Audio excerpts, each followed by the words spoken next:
인사드리겠습니다. 안녕하십니까? 예, 오늘 데살로니전서 5번째 말씀 교제하겠습니다. 데살로니전서 2장 13절부터 16절까지 말씀을 오늘 살펴보겠습니다. 데살로니전서 2장 13절부터 16절까지 말씀을 제가 봉독해 드리겠습니다. 이러므로 우리가 하나님께 끊임없이 감사함은 너희가 우리에게 들은 바 하나님의 말씀을 받을 때에 사람의 말로 받지 아니하고 하나님의 말씀으로 받음이니 진실로 그러하도다. 이 말씀이 또한 너희 믿는 자 가운데서 역사하느니라. 형제들아, 너희가 그리스도 예수 안에서 유대에 있는 하나님의 교회들을 본받은 자 되었으니 그들이 유대인들에게 고난을 받음과 같이 너희도 동족에게서 동일한 고난을 받았느니라. 유대인은 주 예수와 선지자들을 죽이고 우리를 쫓아내고 하나님을 기쁘시게 하지 아니하고 모든 사람에게 대적이 되어 우리가 이방인에게 말하여 구원받게 함을 그들이 금하여 자기 죄를 항상 채움에 노하심이 끝까지 그들에게 임하였느니라. 오늘 말씀을 살펴보기에 앞서서 지난 시간까지의 내용을 먼저 좀 정리를 하고 말씀을 교제하도록 하겠습니다. 데살로니가전서 1장의 내용에서는 우리가 데살로니가 교회의 훌륭하고 건강한 이러한 믿음의 삶에 대해서 좀 바울이 기록했던 내용들을 살펴보았습니다. 그리고 2장에서는 그러한 훌륭하고 건강한 교회가 되기 위해서 사도 바울이 어떻게 그들 가운데서 사역을 했는지, 그들 가운데서 어떤 동기로 그들을 이렇게 양육했는지, 이러한 내용들이 기록되어 있는 게 이제 2장의 내용입니다. 이제 사실 이제 2장의 내용이 이렇게 자세하게 나오게 된 이유는 이 데살로니가 교회를 떠나온 사도 바울에게 이제 사도 바울을 비난하는 이러한 말들이 이렇게 나오게 되었던 것입니다. 이 사도 바울이 이 데살로니가 교회를 떠나고 나서 다시 방문하는 이러한 일이 없었고, 이제 그러한 시간이 길어짐에 따라서 이제 그 데살로니가 지역에 있던 사람들 가운데서 이제 사도 바울은 이 사기꾼이다라는 이러한 이야기를 이렇게 듣게 되고, 그러한 배경하에서 이제 사도 바울이 그것이 아니라 정말 너희를 위해서 진정성 있고 진실하고 너희 가운데 내가 행했다는 것을 이제 이야기하고 있는 내용이 이제 2장의 전반적인 내용이고, 이제 3장까지 그러한 내용들이 이어지고 있는 것을 볼 수가 있습니다. 그래서 지난 시간에 내용을 이렇게 보시면, 제가 말을 다 해버렸네요. 지난 시간에 2장의 내용들을 이렇게 다시 한번 살펴보면, 이제 그러한 비난하는 그러한 사람들의 비난을 잠재우기 위해서 이제 사도 바울이 이제 이야기를 하는데, 첫 번째는 내가 너희 가운데서 행했던 이러한 모습들은 너희가 너무나 잘 알지 않느냐.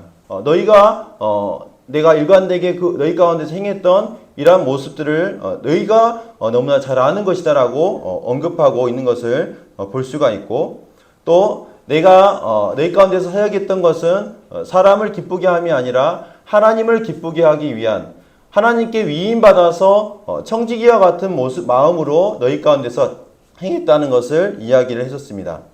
그리고 너희 가운데서 나는 어미가 자기 자녀를 대함과 같이 어머니와 같은 희생적인 이러한 모습으로 마땅히 사도로서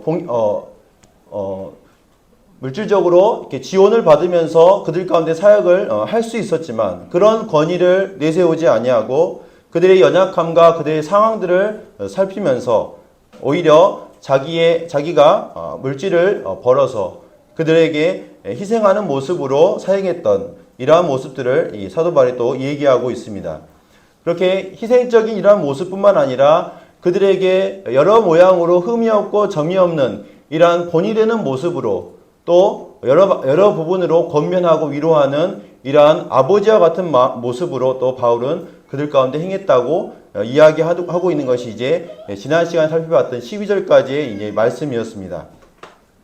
이제 오늘은 이 13절부터 이어져 있는 이 하나님의 말씀을 전했던 이 바울의 이러한 모습을 이제 볼 수가 있는데, 이제 13절, 16절 말씀을 이제 살펴보도록 하겠습니다.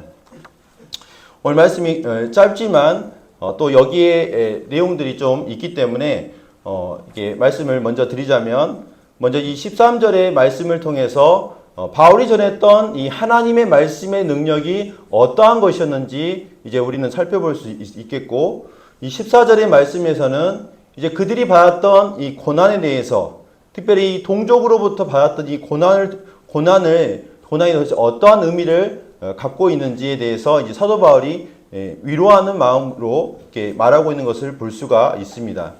그리고 이제 그렇게도 이 사도 바울의 사역을 가는 곳마다 따라다녔던 이 유대인들에 대해서 반대에 대적하는 이러한 모습 가운데 있었던 이 유대인의 이러한 죄에 대해서, 그리고 하나님의 이 처분에 대해서 사도 바울이 정리를 해주는 이러한 내용으로 이제 사도 바울이 사역했던 모습과 여러 가지 내용들이 이제 정리가 되어 있습니다. 그래서 이제 먼저 첫 번째로 13절 말씀부터 이제 하나님의 말씀의 능력에 대해서 생각을 해 보도록 하겠습니다.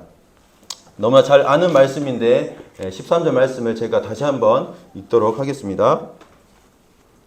이러므로 우리가 하나님께 끊임없이 감사함은 너희가 우리에게 들은 바 하나님의 말씀을 받을 때에 사람의 말로 받지 아니하고 하나님의 말씀으로 받음이니 진실로 그러하도다.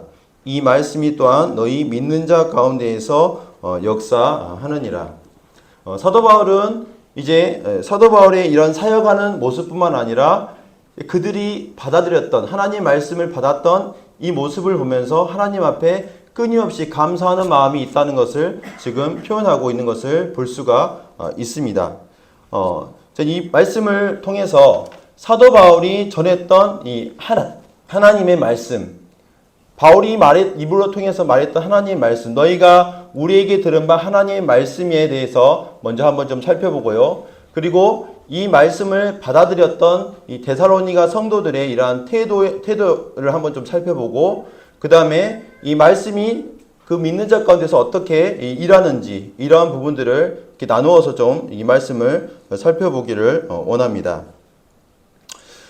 사도 바울은 이제 지금까지 자신의 사역을 이렇게 변호하고 있는 모습 가운데서 이제 최종적으로 이 자신이 전한 이 메시지가 사람의 말이었다면 결코 일어날 수 없는 일이었다는 것을 지금 말하고 있는 것을 볼 수가 있습니다.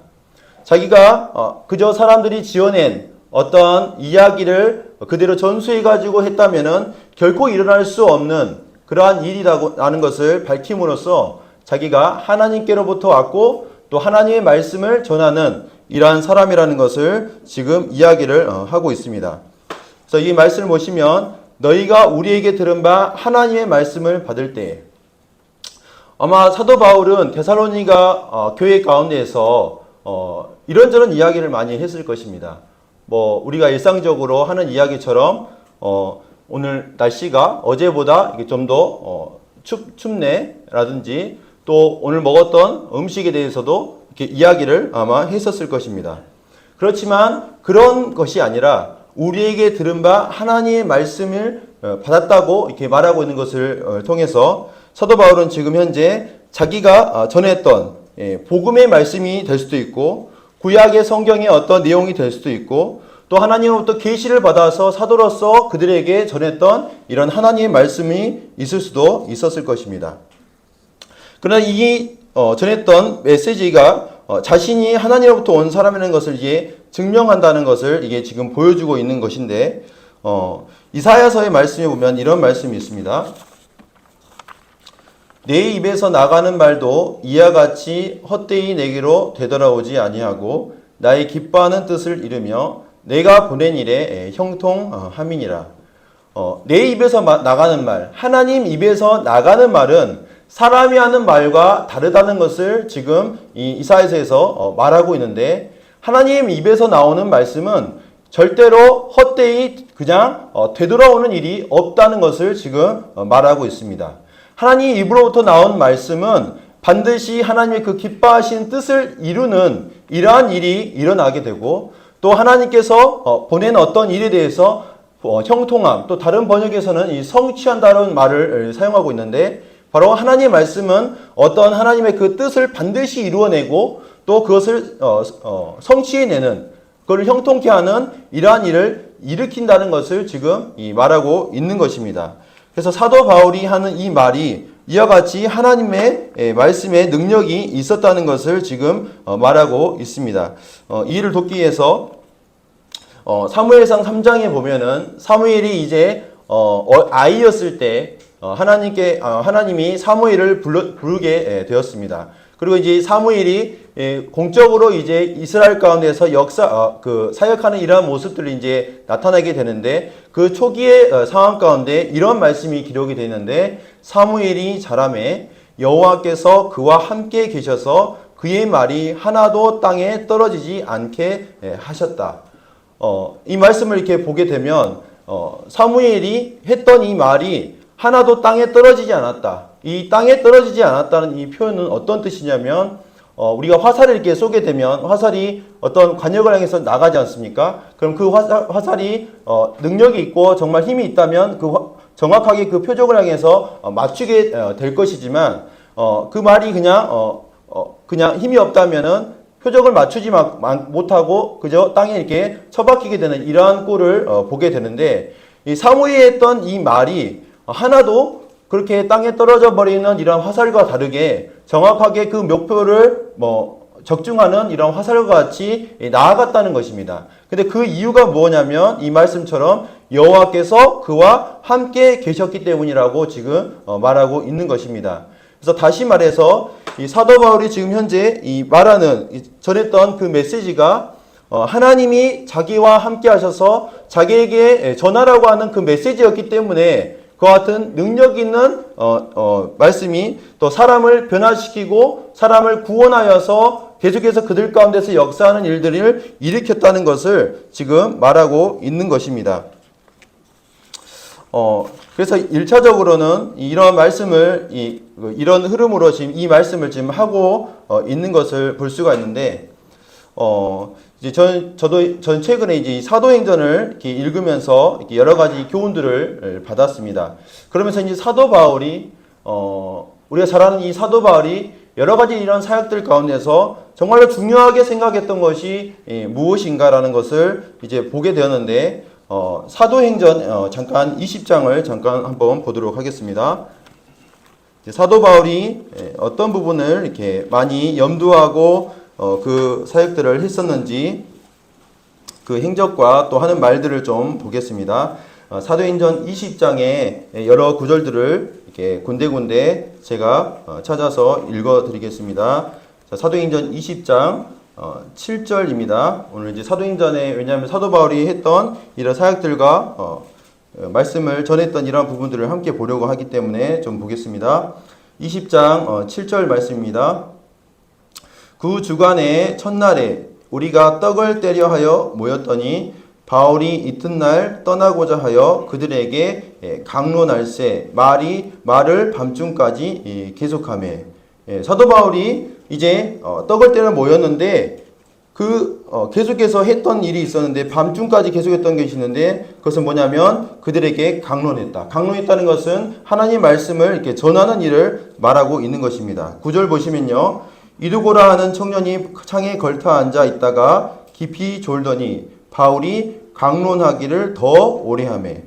바울은 아마 이때 굉장히 급박하고 또 빨리 예루살렘을 가려고 하는 이러한 마음이었는데, 바울이 계속해서 하나님 말씀을 전하는 이 일을 오래 했다고 하는 것을 볼 수가 있습니다. 그 다음에 20절 말씀을 보겠습니다. 이제 사도 바울이 이제 에베소 교회 장로들에게 하는 말씀 중에서 20절 보시면, 유익한 것은 무엇이든지 공중 앞에서나 각 집에서나 거리낌이 없이 여러분에게 전하고 가르치고, 여기도 역시 하나님 말씀을 가르치는 일을 거리낌 없이 했다는 것을 말하고 있고, 24절 말씀을 보시면 내가 달려갈 길과 주 예수께 받은 사명 곧 하나님의 은혜의 복음을 증언하는 일을 마치려 하면은 나의 생명조차 조금도 귀한 것으로 여기지 아니하노라. 예, 사도 바울이 자기의 생명조차 귀한 것으로 여기지 않아야 할 정도로 행했던 것이 바로 하나님의 이 은혜의 복음을 증거하는, 말씀을 전하는 일이었다는 것을 말하고 있습니다. 25절 보시겠습니다. 보라 내가 여러분 중에 왕래하며 하나님의 나라를 전파하였으나, 하나님 나라를 전파하기 위해서 하나님의 말씀을 전파했던 것입니다. 27절도 보겠습니다. 이는 내가 꺼리지 않고 하나님의 뜻을 다 여러분에게 전하였습니다. 하나님 말씀을, 하나님의 뜻을 전하였다고 얘기하고 있고, 31절은 그러므로 여러분이 일깨어 내가 3년이나 밤낮 쉬지 않고 눈물로 각 사람을 훈계하던 것을 기억하라. 사도 바울은 하나님 말씀을 전하면서 때론 눈물을 흘리면서 호소했던 것을, 하나님 말씀을 가르쳤던 것을 볼 수가 있습니다. 그리고 32절을 보면은 이제 마지막으로 그들에게 부탁하는데, 지금 내가 여러분을 주와 및 그 은혜의 말씀에 부탁하노니 그 말씀이 여러분을 능히 든든히 세우사 거룩하게 하심을 입은 모든 자 가운데 기업이 있게 하시리라. 이 에베소 장로들의 사역을 위해서 부탁을 하는데 하나님의 말씀에 부탁하고 있는 이 모습까지 볼 수가 있습니다. 저는 이 20장의 모습을 이렇게 보면서 정말 사도 바울이 얼마나 그가 하고자 했던, 행하고자 했던 그 일이 무엇이었냐면 하나님의 말씀을 가감없이 증거하는, 하나님의 말씀을 통해서 사람들이 변화받을 수 있다는 것을 그가 알았기 때문에 하나님의 말씀을 계속해서 증거하는 일을 감당했다는 것을 볼 수가 있는 것입니다. 제가 이제 이 말씀을 이렇게 보게 되면서 정말 우리가 성경을 들고 다니고 또 우리가 복음을 때로 이렇게 증거하고 하는데 정말로 무엇이 능력이 있느냐면 우리가 들고 있는 이 성경 하나님의 말씀이 바로 능력이 되고 하나님께서 역사하시는 도구가 된다는 것을 이 말씀을 통해서 볼 수가 있었습니다. 만약 우리가 이 전하는 것들이 사람을 변화시키지 못한다면 그것은 하나님의 말씀이 아니라 사람의 말이었기 때문에 그랬을 것이라는 것을 생각하게 됩니다. 그 다음에 이제 두 번째로 하나님 말씀이 이러한 전했던 말씀이었다는 것을 보게 되고, 이제 하나님 말씀이 역사하는데 정말로 하나님 말씀은 능력이 있다는 것을 말하는데 아무 사람에게나 능력 있게 역사하는 것이 아니라 이제 데살로니가 성도들의 모습처럼 사람의 말로 받지 아니하고 하나님의 말씀으로 받게 되었을 때 비로소 능력 있게 역사한다는 것을 또 사도 바울은 이게 말하고 있습니다. 고린도 후서 10장 10절에 보면은 제가 말씀을 기록했는데요. 사도 바울이 이 고린도 교회 거짓 교사들에게 이렇게 송사를 당하는 이러한 부분들을 기록하고 있는데 거기 내용에 이런 내용이 있습니다. 그들의 말이 고린도 교회의 거짓 교사들입니다. 그들의 말이 그의 편지들은 무게가 있고 힘이 있으나, 바울의 편지에는 무게가 있고 힘이 있으나 그가 몸으로 대할 때는 약하고 그 말도 시원치 않다. 그래서 실제로 그 사도 바울을 우리가 본 적은 없지만 이 기록을 통해서 이렇게 보게 될 때 사도 바울을 딱 봤을 때 외모적으로 어떤 사람이 신뢰감을 갖거나 또 능력이 있게 이렇게 보이는 것보다는 몸이 좀 이렇게 왜소하고 또 말하는 말솜씨도 이렇게 변변치 않게 보이는 이러한 모습이지 않는가 하는 것들을 보게 됩니다. 그래서 이 고린도 교회에서는 사도 바울을 보면서 사도 바울이 참 이렇게 연약하고 또 그가 하는 말도 사실은 사람의 말에 불과하고 연약한 하나의 개인의 이야기다라고 치부했던 이런 사람들이 있었던 것 같습니다. 그렇지만 성경을 이렇게 보게 될 때 이 두 부류의 사람이 있는 것을 볼 수가 있습니다. 사도 바울이 했던 이 하나님의 말씀을 하나님의 말씀으로 받는 자들이 있었고 사람의 말로 받는 이런 사람들이 있는 것을 볼 수가 있습니다. 그래서 이 부분을 좀 두 부류로 이렇게 나눠지는 이러한 부분들이 있는데요. 사도행전 19장으로 한번 보시겠습니다. 이제 에베소 지역에서 사도 바울이 하나님 말씀을 전했을 때 이 두 부류로 이렇게 나눠지는 것을 볼 수가 있습니다. 사도행전 19장을 보겠습니다. 하나님의 말씀을 이제 사도 바울이 이 에베소 지역에서 전하였는데 지도를 이렇게 제가 가지고 왔는데 데살로니가는 이쯤에 있습니다. 제가 보이시는 모르겠네요. 마게도냐라고 써 있는 이 지점에 이제 데살로니가 지금 우리가 보고 있는 데살로니가 지역이 여기 있고요. 지금 여기 보시면 이 에베소라는 지역이 있는 것을 볼 수가 있습니다. 이제 이 사도 바울이 에베소 지역에서 이제 말씀을 전하는 모습입니다. 8절 말씀을 8절 9절 말씀을 먼저 보겠습니다. 사람의 말로 받은 이런 사람들입니다.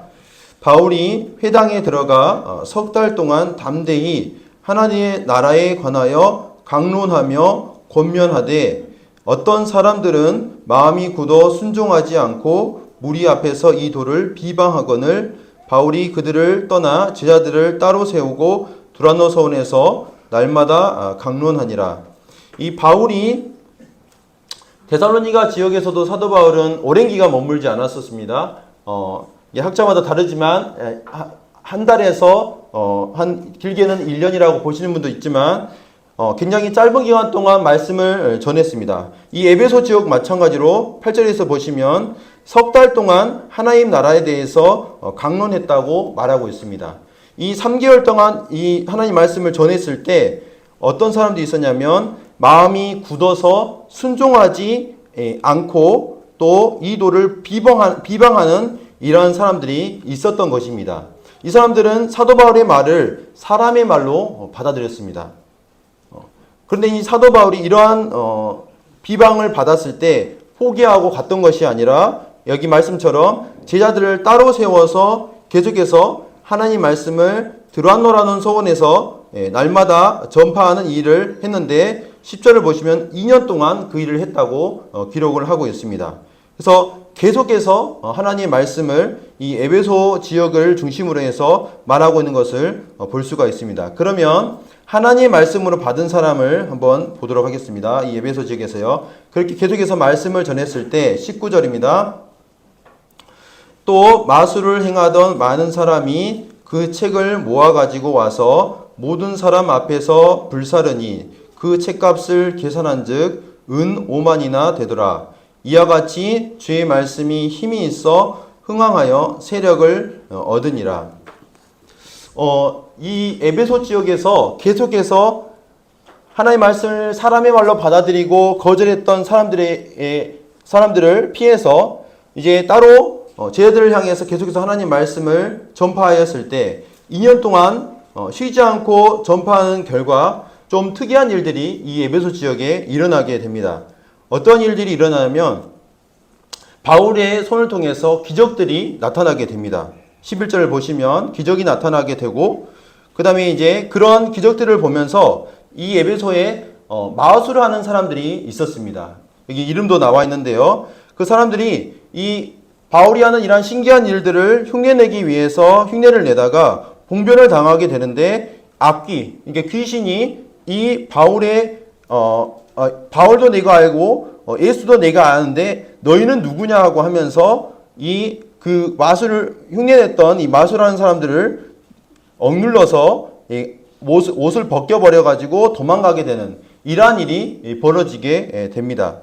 그래서 이 일을 통해서 어떤 일이 일어나냐면 17절을 보시면 에베소에 사는 유대인과 헬라인들이 다 이 일을 알고 두려워하며 주 예수의 이름을 높이고 예수님의 이름을 높이게 되고 또 18절에 보시면 믿은 사람들이 많이 와서 자복했다. 죄를 뉘우치고 자복하는 일들이 있었고 이제 19절의 말씀에 아까 읽었던 말씀 보시면 마술을 하던 많은 사람들이 있었는데 그곳에 여기에 마술에 관련된 책이 있었던 것 같습니다. 근데 이 책을 갖다가 이제는 우리가 예수님을 믿는 사람이기 때문에 이런 이 마술이 버려야 하는 것이라는 것을 자각하게 되고 이것을 불사르게 되는데 이 불사는 돈의 값이 이게 나와 있습니다. 그 돈의 값이 바로 은 5만이라고 이렇게 기록이 되어 있습니다. 그래서 이 굉장히 큰 이 액수의 이 돈이 이때 당시에 이렇게 헐값으로 불태워버려지는 이러한 일들이 일어나게 되는데 이러한 모습들을 향해서 사도행전은 22절에서 이와 같이 주의 말씀이 힘이 있어 흥왕하여 세력을 얻게 되었다라고 표현하고 있습니다.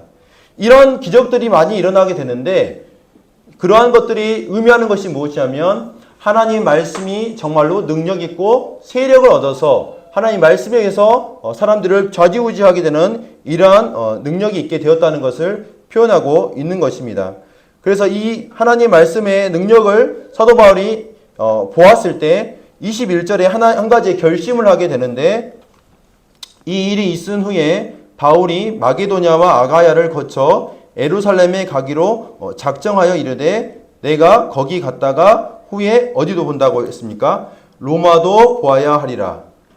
하나님 말씀에 이와 같은 능력으로 한 에베소라는 큰 도시가 뒤집어지고 사람들이 변화하는 이러한 모습들을 보게 될 때 사도 바울은 이제 내가 마게도냐와 아가야를 거칠 뿐만 아니라 예루살렘에 갔다가 이제 로마라는 이 지역까지 가서 이 하나님의 말씀을 전해야겠다라는 것을 작정하게 되었다고 하는 것입니다. 그래서 하나님의 말씀에 이와 같은 능력을 이렇게 보게 되면서 특별히 제가 20절의 이 말씀처럼 주의 말씀이 힘이 있어 흥왕하여 세력을 얻었다. 모든 사람에게 하나님 말씀이 능력 있게 역사하는 것은 아닙니다. 그 말씀을 믿음으로 받아들인 사람에게 역사하는 것이고 하나님의 말씀으로 받아들인 사람에게 능력 있게 역사하는 것이라는 것입니다. 우리는 성경을 묵상하고 또 읽어 나아갑니다. 저도 개인적으로 성경을 읽고 묵상해 나아가는데 하나님께서 때로는 성령님을 통해서 어떤 말씀을 통해서 우리 가운데 정말 한 줄기의 어떤 빛과 같이 말씀을 비춰주실 때가 있습니다. 그런데 그 빛줄기와 같은 그 말씀을 우리가 붙잡게 되었을 때 우리가 어떤 일을 경험하게 되냐면 하나님의 말씀의 그 능력을 경험하게 되는 것입니다. 정말 우리와 같이 정말 고집세고 또 잘못된 길로 가기 쉬운 저희에게 하나님의 말씀이 빛이 비춰지게 되었을 때 그 빛에 우리가 반응하게 되고 우리가 순종함으로 따라가게 됐을 때 저희가 생각하지 못했던 그러한 일들이 우리 가운데 일어나게 되고 저를 변화시키는 이러한 일들을 보게 되는 것입니다. 그래서 이런 하나님 말씀의 능력에 대해서 지금 바울이 말하고 있습니다. 마지막 부분에 이 말씀이 또한 너희 믿는 자 가운데서 역사하느니라 라고 되어 있습니다. 여기 말씀은 이 말씀이 또한 너희 믿는 자, 이 믿는 자라는 표현은 현재형을 말하고 있습니다. 그 다음에 역사하느니라는 말도 현재형을 말하고 있습니다. 하나님의 말씀이 계속해서 현재 믿고 따르는 사람 가운데서는 계속해서 하나님이 역사한다는 것을 지금 말해주고 있습니다. 하지만 하나님의 말씀을 현재 이런 말씀을 이렇게 사람의 말로 생각하거나 또 무시하게 되었을 때는 더 이상 그 말씀이 역사할 수가 없다는 말도 될 것입니다. 그래서 하나님 말씀의 그 능력에 대해서 지금 사도 바울이 13절을 통해서 이렇게 말하고 있는 것을 살펴보았습니다. 14절 말씀을 이제 넘어가겠습니다. 14절 말씀을 제가 읽겠습니다. 본문으로 넘어가셔서요. 형제들아, 저도 찾겠습니다.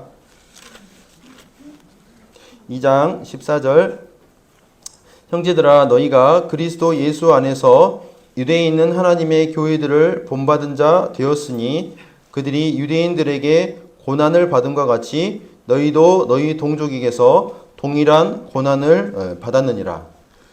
사도 바울은 이제 하나님의 말씀으로 변화되는 이러한 삶 가운데 한 가지 특징이 나타나게 되는데 하나님 말씀으로 변화되면은 만사가 형통하고 어려움이 없고 이런 것이 아니라고 지금 말하고 있습니다. 형제들아 너희가 그리스도 예수 안에서 유대에 있는 하나님의 교회들을 본받은 자 되었으니 그들이 유대인들에게 고난을 받은 것 같이 너희도 너희 동족에서 동일한 고난을 받았다고 지금 말하고 있는 것입니다. 어쩌면 이제 이 유대에 있는 하나님의 교회들, 그러니까 하나님의 교회라고 하는 것은 고난을 반드시 받을 수밖에 없다는 것을 말하고 있는데 우리 주님께서도 이 땅에서 배척당하시는 이러한 고난을 받으셨습니다. 이 고난을 통해서 십자가의 사역을 이루시고 부활하셔서 우리의 구원을 이루어 주셨습니다. 그래서 그분을 따르는 이 하나님의 성도들은 마땅히 이 고난의 길로 나아갈 수밖에 없다고 하는 것입니다. 그러면서 이 사도 바울이 지금 하고 있는 말이 유대에 있는 이 교회, 유대에 있는 하나님의 교회에 대한 이야기를 하고 있습니다. 멀리 떨어져 있는 이 예루살렘에 있던 이 교회도 역시도 너희와 같이 고난을 받았다. 그래서 이 고난이 의미하는 것은 너희가 정말 우리 주님을 따르는 사람이라는 것을 보여주는 것이고, 모든 교회들이 이와 같은 고난을 동반할 수밖에 없다는 것을 말하고 있습니다. 빌립보서 1장 29절의 말씀을 보시면 그리스도를 위하여 너희에게 은혜를 주신 것은 다만 그를 믿을 뿐 아니라 또한 그를 위하여 고난도 받게 하려 하심이라. 사도 바울이 이제 너희에게 은혜를 주신 것은 믿음뿐 아니라 그를 위해서 고난도 받게 하려고 너희를 부르셨다는 것을 지금 말하고 있습니다. 또 무릇 그리스도 예수 안에서 경건하게 살고자 하는 자를 박해를 받으리라. 아마 이 데살로니가 성도들은 이렇게 닥쳐오는 이러한 사회적으로 배척당하고 어려움을 당하게 되는 이러한 일들이 경험하게 되었을 때 우리가 하나님으로부터 버림받은 것은 아닌가 하는 이런 생각을 가졌을지 모르겠습니다. 그래서 사도 바울은 이런 부분들을 생각할 때 이제 그것이 아니라 정말 주님을 믿는 사람들은 고난이라는 것을 받는다는 것을, 박해를 받는다는 것을 지금 이와 같이 말하고 있는 것입니다. 아까 예루살렘 교회의 성도들이 고난을 받았던 이런 모습들이 이제 사도행전에 나오게 되는데, 이 부분을 보면서 이 고난에 대해서 다시 한번 생각하는 일이 있었습니다. 사도행전을 다시 한번 가셔서요, 5장으로 가겠습니다. 유대인은 하나님의 교회가 고난을 받는 이런 부분입니다. 5장 40절 부터 42절 말씀입니다. 제가 앞에 적어놨네요. 40절부터 42절 말씀입니다. 그들이 옳게 여겨, 그들은 이 대제사장과 이 종교 지도자, 다시 말해서 유대인들을 말하고 있습니다. 그들이 옳게 여겨 사도들을 불러들여 채찍질하며 예수의 이름으로 말하는 것을 금하여 놓으니, 이제 채찍질을 하고 풀어줬습니다. 그리고 더 이상 예수의 이름으로 말하지 말라고 지금 이렇게 하고 있습니다. 41절, 사도들은 그 이름을 위하여 능욕받는 일에 합당한 자로 여기심을 기뻐하면서 공회 앞을 떠나니라. 그들이 날마다 성전에 있든지 집에 있든지 예수는 그리스도라고 가르치기와 전도하기를 그치지 아니하니라. 이 사도들의 모습을 통해서 우리가 정말 교훈을 받게 되는데, 오늘날의 주님을 이렇게 믿는 모습 가운데 편안하고 또 안락한 가운데 정말 섬기는 것이 더 복되다고 생각하는 그런 경향이 있는 것 같습니다. 그런데 이 사도들은 오히려 채찍질 당하고 감옥에 갇히는 이러한 모습 가운데 주님을 위해서 고난받는 것이 나는 그런 자로 세움 받았다는 것에 대해서 기뻐했다는 것을 이 말씀을 통해서 우리는 볼 수가 있는 것입니다. 그래서 계속해서 이 고난을 받고자 예수 그리스도를 전파하는 이러한 일들을 맞이 아니하는 이러한 모습을 보게 됩니다. 그래서 이 고난의 또 다른 의미에 대해서 사도 바울이 말함을 통해서 너희가 이 고난을 통해서 너희가 하나님의 교회의 구성원이라는 것을 다시 한번 확신시키고, 나도 고난을 받았고 또 유대에 있는 이 교회들도 동일하게 이 고난 가운데 있었다는 것을 말함으로써 그들과 하나라는 것을 다시 한번 이야기를 하고 있는 것입니다. 다음으로 이제 15절에서 16절 말씀을 보도록 하겠습니다. 데살로니가 전서 2장 15, 16절, 이제 유대인에 대해서 이 말을 하고 있습니다. 사도 바울을 굉장히 힘들게 했던 무리가 바로 유대인입니다.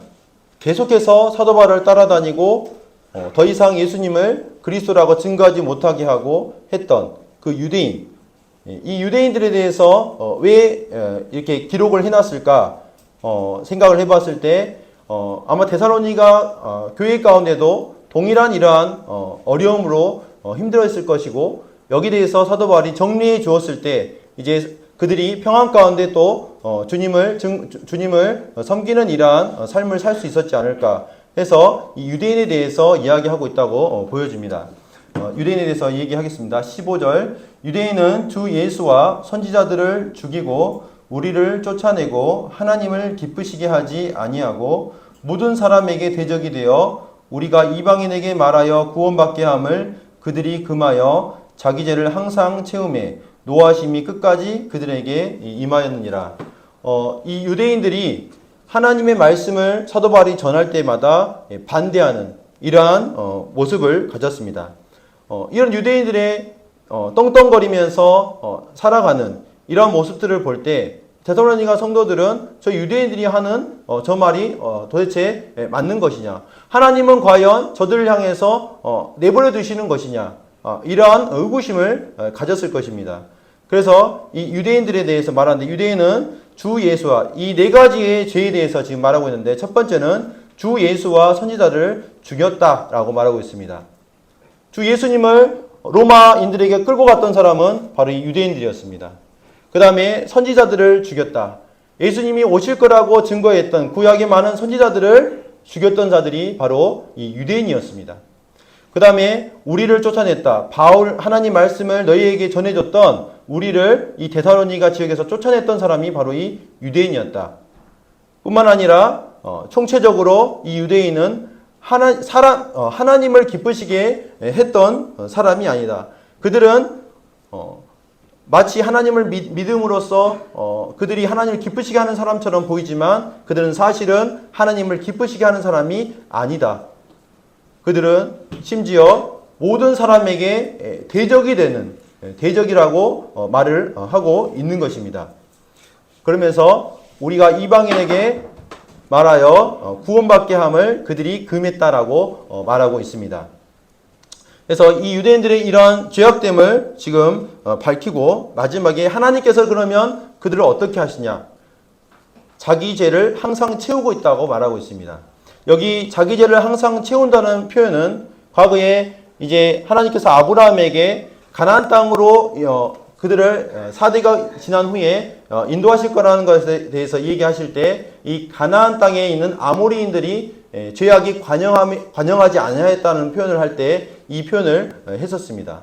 그래서 그 유대인들이 항상 죄를 가득가득 죄의 양을 계속해서 채우고 있는 것이지 그들을 하나님께서 모르시거나 내팽개치고 계신 것이 아니라는 것을 지금 말하고 있습니다. 그래서 그들이 마침내는 노하심, 하나님의 노하심을 받는 이러한 존재라는 것을 말하고 있습니다. 이 유대인들이 이 사탄의 도구가 되었는데 정말로 하나님을 정말 경외하는 이들이 어떻게 이 사탄의 도구가 되었느냐? 다른 성경의 표현들을 보게 되면 그들은 올바른 지식이 없었다고 말하고 있습니다. 하나님께 열심은 있지만 올바른 지식이 없었다. 특별히 이 지식에는 예수 그리스도에 대한 지식이 그들이 없었던 것입니다.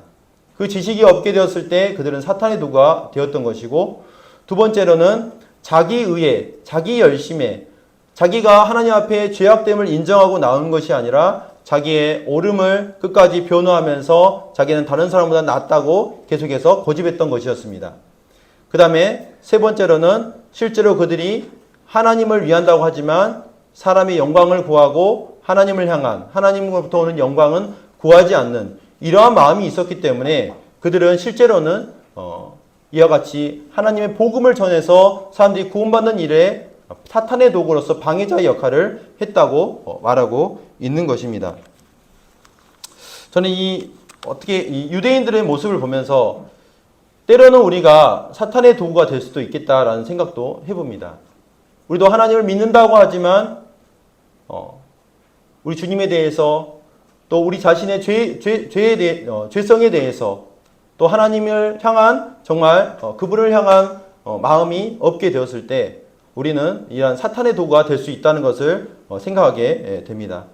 오늘 만찬 예배를 통해서 정말 우리는 주님을 기념하고 우리의 죄악됨에 대해서 인정하고 온전히 하나님께 예배를 드립니다.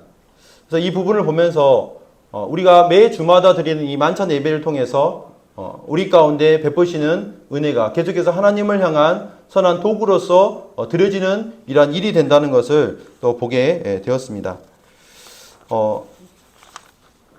말씀을 이렇게 정리하도록 하겠습니다. 세 가지의 말씀을 교제했습니다. 짧은 말씀이지만 사도 바울이 전했던 이 하나님의 말씀은 한 데살로니가 지역의 성도들의 삶을 변화시키고 지금도 변화시키고 있다는 것을 사도 바울은 말했습니다. 우리가 너무나도 잘 아는 이야기입니다. 하나님의 말씀이 정말 귀하다는 것, 또 소중하다는 것을 우리는 다 알고 있는데 정말 나에게 하나님의 말씀은 오늘도 지금도 역사하고 있는가? 나는 정말 하나님 말씀을 통해서 우리 삶이 변화되고 있는가? 이런 부분들을 한번 정말 생각했으면 좋겠고, 두 번째로는 우리 각자에게 닥쳐있는 고난이 있습니다. 우리 성도들마다 어려움이 있고 또 힘든 부분들이 있는데 이런 고난에 대해서 사도 바울은 그것이 유대인은 교회도 동일하게 고난을 받는, 고난이라는 것은 믿는 성도라면 마땅히 받는 주님의 몸의 한 지체인 것을 알려줌으로써 위로를 받게 되었습니다.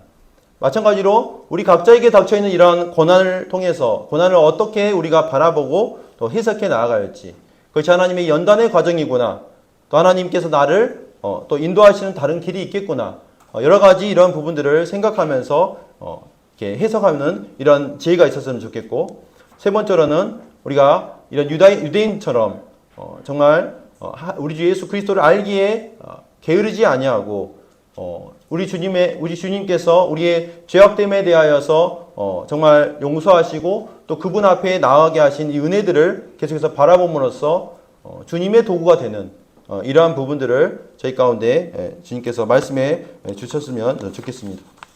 이상으로 말씀을 마치도록 하겠습니다. 감사합니다.